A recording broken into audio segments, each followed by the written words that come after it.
mbokk yi ci yàlla ay guddee ngi nii yoo xamante ni subhanallah ci la laylatul qadr nekk. allahu akbar. te laylatul qadr inna anzalnahu fi laylatil qadr wa ma adraka ma laylatul qadr laylatul qadri xayrun min alfi shahr.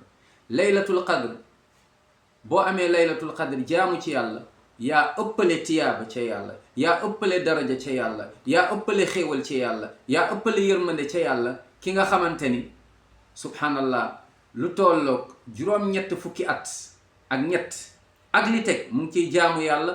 yow yaa ko ci ëppale ci borom bi subhanahu wa taala, yaa ko ëppale ci tiyaaba yi. laylatul qadr kañ la nekk? bul ne damay xaar man suba laa koy def, bul ne man ginnaaw suba, bul ne déedéet. yow jëlal fukki yi comme na ko yonent bi doon defee sallallahu alayhi wa sallam. yonent bi sallallahu alayhi wa sallam bu desaan fukki yi day def i'tikaaf ci jàq ji fa lay fanaan di julli sallallahu alayhi wa sallam, sori même soxna yi. allahu akbar. yàlla jéggal na ko ay bàkkaaram waaye pour ñaax ñu ñun xeet bi ñu mën a bokk yowmal xiyaama ñi di nekk ak moom biir aljanna, yàlla ñu bokk ci ñoom. kon ëpp naa rate ndax laylatul qadr fiiha yufraqu kullu amrin hakim. c'est la nuit du destin. ci la ñuy décider lu jëm sa dund, lu jëm sa wér-gu-yaram, lu jëm sa njaboot, lu jëm sa wayjur, lu jëm sa mariage, lu jëm sa voyage, lu jëm sa liggéey, lu jëm say projet, lu jëm allahu akbar sa àdduna, lu jëm sa àllaaxira. kon ëpp naa rate. mbaa doo bokk ci ñi nga xamante ni dañuy rate bés yi, dañuy rate guddi yi waaye di màtt seen loxo yowmal xiyaama subhanallah naan su ma xamoon, cëy bu ma xamoon. comme waa safara lu ñuy wax naan yàlla, dañuy laaj yàlla lu bari. bokk na ci ñaari naan yàlla delloo ñu ci àdduna. bokk na ci lu ñuy wax naan irji'na subhanallah na'mal salihan, ñu dellu amaat benn tiyaaba.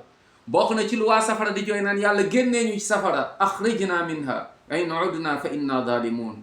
fekk ni c'est trop tard.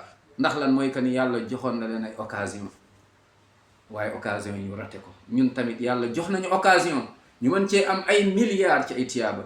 guddi yi subhanallah xéewal yu nekk ci guddi yi moom moo gën ay milliards ci ay kër, moom moo gën ay milliards subhanallah ci ay projet, moom moo gën ay milliards subhanallah ci ay mbir yoo xam te ne yaa ngi koy wut sa kaw ci àdduna bi tey. ndax lan mooy que ni guddi yi boo ko réussiré yàlla dala ci yërëm, dala ci jéggal, dala ci yëkkatil daraja, dala ciy boole ci ay xaritam waaye dalay boole min ahlil janna.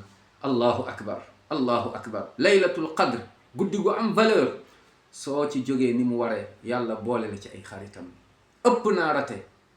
jógal même yow mi nga xamante ni soxna si nga xamante ne dangaa gis mbaax, mënuloo julli, mënuloo woor, mën nga ci profité guddi yooyu, mën nga ci jóg di ci ñaan, mën nga ci jóg di ci jàng alxuraan, mën nga ci jóg di ci jooy, mën nga ci jóg di ci jéggalu yàlla. te ñaan bu gën ci ñaan mooy ñaan bu yonent bi jàngal subhanallah xeetam bi, te Aïcha radiyallahu anha daal di koy jële ci moom, mooy allahumma innaka afuwun tuhibbul afwa fa'fu anni. allahu akbar. ñaan bi mbokk yi bu ko yàlla nangoo texe nañ. allahumma yow yàlla innaka afuwun, yow yaay jéggalaate par excellence. innaka afuwun tuhibbul afwa, te nga bëgg di jéggalaate ndax yàlla moo baax, yàlla baax, yàlla bari yërmande. allahu akbar. fa'fu anni, yàlla jéggal ma. bàkkaar yi bari na, mooy nañ yàlla guddeeg bëccëg. guddi yi dafa ñëw pour raxas ñu, guddi dafa ñëw pour yëkkati ñu, guddi dafa ñëw pour jegeloo ñu yërmande wa saataala, jegeloo ñu suñu borom ba biir aljanna. kon ëpp naa rate. jógal nga yee sa njaboot, jógal nga takku ba dëgër comme na ko yonent bi sallallahu alayhi wa sallam doon defee, jàngal ko sahaaba radiyallahu anhum. kon bu kenn rate, muy góor muy jigéen. soo mënee dem jàq ji intikaaf, nekk ci jàq ji di dernier guddi yi, bismillah. soo ko mënul fexeel, même bu dee da ngay liggéey, boo mënee jël vacances ci liggéey, bismillah. boo ko mënul, bu dee 2 heures du matin ngay mën a programmer mu ngoo jàng ci julli ci, bu dem ci jàq ji, wala su dee sa biir kër nga nekk mën loo dem jàq ji bu dee 3 heures du matin, ndax am nay jàq yoo xam ne dañ koy def, dañuy ubbi mooy que ni di dernier guddi yi yëpp. waaye en tout cas bul ko rate. ëpp naa rate. plus de 83 ans d'adoration. allahu akbar. t'imagines leer bi yëpp ànd ak yow sa biir bàmmeel, t'imagines xéewal yëpp yowmal xiyaama nga gis ko. allahu akbar, allahu akbar. lan la ñuy wax mbokk yi, lan la ñuy tontu yàlla? koor gee passé amoon nañ ay mbokk yu bari, ay xarit, ay xame subhaan yu bari yu ko fekkee woon te bii fekkee wuñ ko. bii di ñëw est-ce que ñun duñu mel ni ñoom subhaan? ñoom tey ñu ngi barzax ci suuf, est-ce que ñun bii di ñëw dina fekkaat ñu ngi ci kaw suuf? kon bul ko rate, bul ko rate. ëpp naa rate, ëpp naa rate.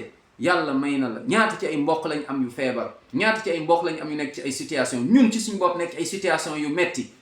jamono jàngoog, guddi yaangoog pour borom subhanahu wa taala defaraat say mbir, pour borom subhanahu wa taala boole la ci ay xaritam, pour yàlla jéggal la, pour yàlla taxaw la, pour borom bi subhanahu wa taala yokk la sutura, pour borom bi subhanahu wa taala may la xéewal yoo xamante ni ñoo gën àdduna ak li ci biiram. kon ëpp naa rate.